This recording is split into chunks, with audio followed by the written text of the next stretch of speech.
les hivers, on rentre le bateau pour fiabiliser, améliorer.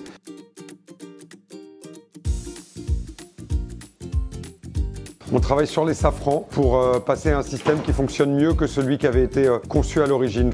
J'ai Thomas qui sont en train de travailler sur le système de safran dont je vous parlais.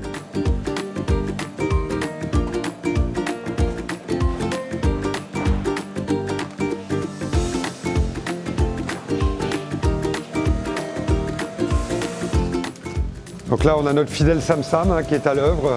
Dès qu'il y a du carbone quelque part, Sam n'est pas loin. Donc c'est dans cette partie-là qu'on va venir fixer le système de safran. Donc on a dû ouvrir le tableau arrière ici pour que les jambes de force, qui maintenant sont rigides, sont des tubes de carbone renforcés, alors qu'avant c'était juste des bouts, puissent venir s'intégrer dans le tableau arrière, avec ici un système de rotule.